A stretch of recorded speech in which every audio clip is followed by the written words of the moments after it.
Saudara Peggy Setiawan menjalani tes psikologi di Direktorat Reserse Kriminal Umum Polda Jawa Barat.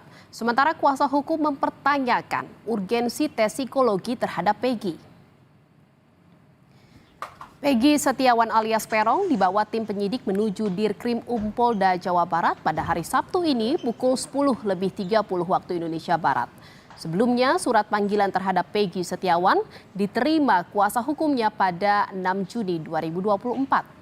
Peggy Setiawan dijadwalkan melakukan tes psikologi 2 hari pada Sabtu dan Minggu.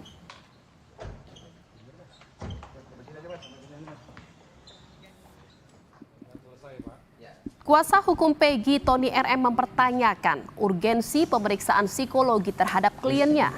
Menurut Tony, Peggy Setiawan dalam keadaan baik-baik saja sehingga tidak perlu tes psikologi.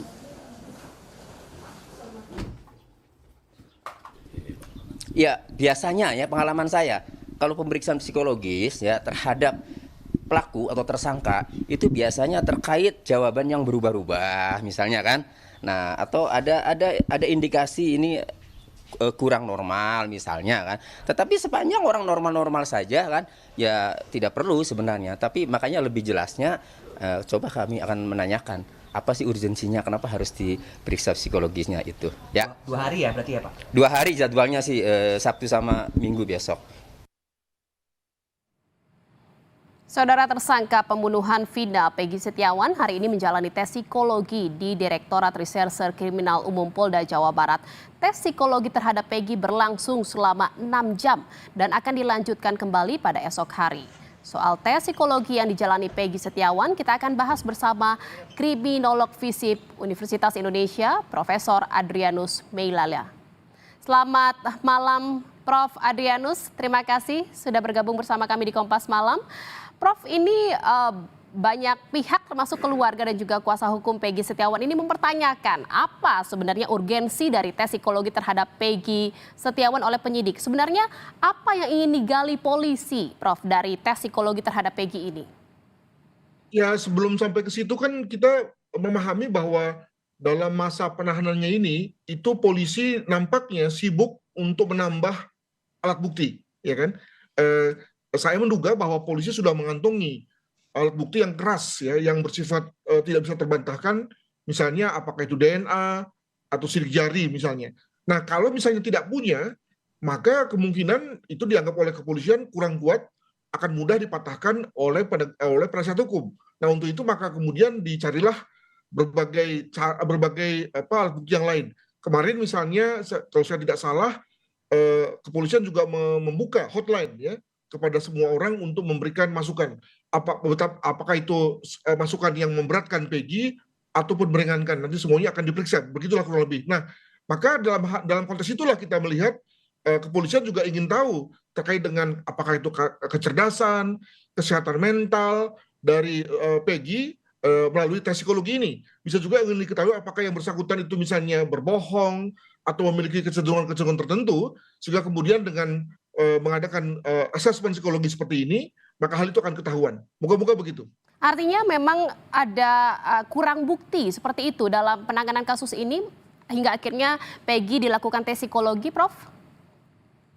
Nggak tahu ya bagaimana kita membacanya, karena kalau lihat dari perkataan Direktur Reserse Kriminal Umum Polda Jabar yang begitu yakin ya, secara gesture merasa convinced bahwa Peggy itu adalah orang yang menjadi pelakunya, dan polisi kelihatannya sudah memiliki 2 alat bukti yang kuat, maka rasanya sudah cukup tuh gitu.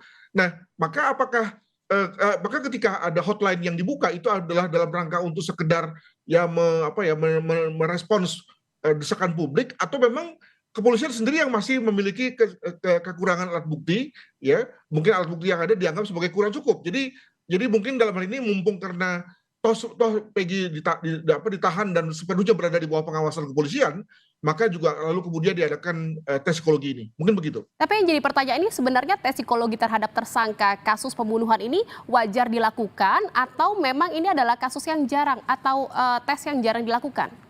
Saya kira apa yang dikatakan oleh penasihat hukum tadi itu ada benarnya, karena biasanya memang yang menjadi determinan ya secara gampang orang yang kemudian diperiksa secara psikologi adalah ketika menunjukkan indikasi labil, indikasi apa seperti menceracau, artinya ada kondisi di mana terdapat indikasi ketidaksehatan mental gitu ya.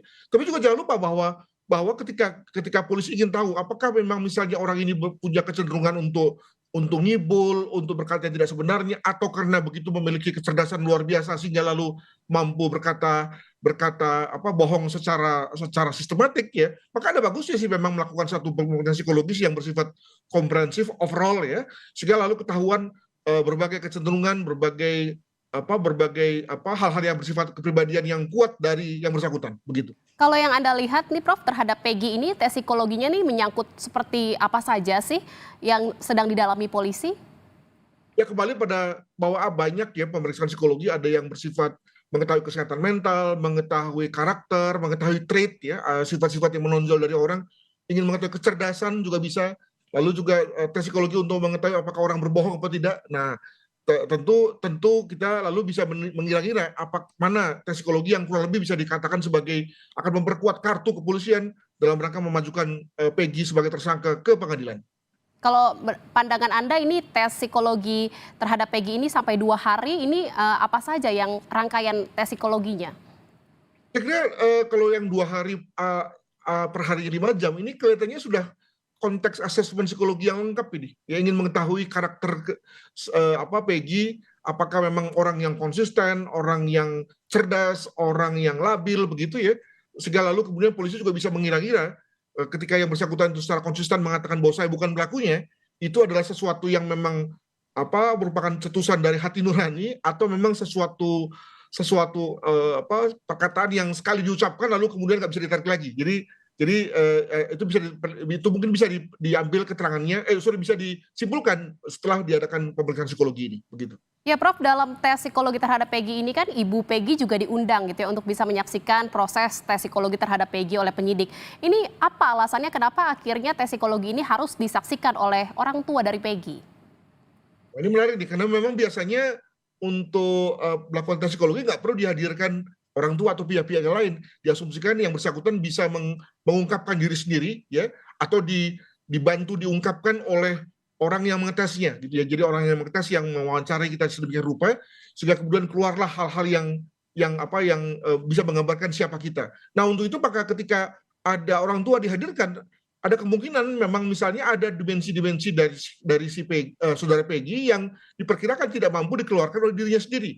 Misalnya sebagai contoh, ini satu teori saja, misalnya teori tentang memori yang tertekan, repressed memory. Orang yang pada masa kecilnya mengalami satu kecelakaan, sakit luar biasa, atau mungkin juga mengalami abuse. Nah, untuk itu maka dengan bantuan orang lain bisa kemudian diceritakan tentang apa yang dialami oleh yang bersangkutan pada masa kecil misalnya, sehingga lalu makin lengkaplah gambaran profil kepribadian dari si Peggy ini. Mungkin begitu ya, karena lebih tepatnya tentu saya tidak tahu. Jadi butuh konfirmasi dari orang tua gitu ya Prof ya bisa dikatakan. Apakah memang tes psikologi ini sama dengan tes kejiwaan yang biasa dilakukan polisi terhadap saksi ataupun tersangka dalam kasus-kasus perkara lainnya gitu Prof? Ya kalau misalnya indikasinya gangguan jiwa ya tentu lain lagi. Ya kurang lebih sama lah, tetapi pada beberapa baterai tes tentu dikeluarkan atau tidak dipakai untuk melihat, ada yang misalnya lebih melihat pada the complete personality questionnaire misalnya, sementara pada konteks gangguan jiwa lalu kemudian dipergunakan hal-hal yang terkait dengan tes yang agak-agak psikiatris misalnya. Nah, itu adalah sesuatu yang diperuntukkan terkait dengan penggunanya. Nah, kalau memang dalam hal ini indikasi bahwa Peggy itu tidak menunjukkan misalnya perilaku yang menceracau, yang tidak konsisten, maka tentu kelihatannya indikasi gangguan jiwa tidak ada. Tapi kita ingin lihat misalnya apakah yang bersangkutan memang menampilkan hal itu terkait dengan kecerdasannya. Biasanya kan orang menampilkan satu situasi yang bersifat firm, determinasi, bersifat persisten, itu adalah karena kecerdasannya. Nah, apakah benar demikian? Jangan-jangan dia memang begitu karena memang punya kecerdasan, atau karena memang sebetulnya dia mampu yang kita sebut sebagai lying ya, punya kepribadian yang kecenderungan untuk bohong misalnya. Nah, itulah yang kemudian daripada kemudian lalu polisi mengira-ngira, mungkin ada bagusnya sih untuk melakukan tes psikologi yang bersifat lengkap. Demikian. Ya, sampai 2 hari ini tes psikologi dilakukan, sebenarnya seberapa penting sih Prof hasil tes psikologi Peggy ini dalam pendalaman dan juga penanganan kasus pembunuhan Vina ini? Sekali lagi, moga-moga ini memang merupakan bagian dari satu upaya kepolisian yang bersifat sistematis untuk kemudian menjerat yang bersangkutan secara komprehensif juga gitu ya. Bukan karena polisi sedang seperti halnya orang berenang ya, seperti orang tenggelam dan mengambil apapun ya dalam rangka menyelamatkan diri gitu ya. Nah, itu tentu tidak kita harapkan. Jadi saya harapkan kalau memang polisi tidak bisa membuktikan misalnya bahwa Peggy adalah Peggy begitu ya, maka ya tentu dengan besar hati polisi harus bilang untuk misalnya mengadakan SP3 misalnya. Tapi kalau memang ini dalam rangka satu upaya semakin meyakinkan JPU dan juga nanti kemudian ke pengadilan, maka saya pikir ada bagusnya untuk melakukan suatu pemeriksaan psikologi bagi yang bersangkutan. Demikian. Baik, kita tunggu saja. Semoga saja memang hasil dari tes psikologi terhadap Peggy ini bisa membuat penanganan kasus pembunuhan Vina dan Eki ini semakin terang. Seperti itu ya, Prof. Terima kasih atas perbincangannya, Kriminolog FISIP UI Adrianus Meliala. Selamat malam, salam sehat.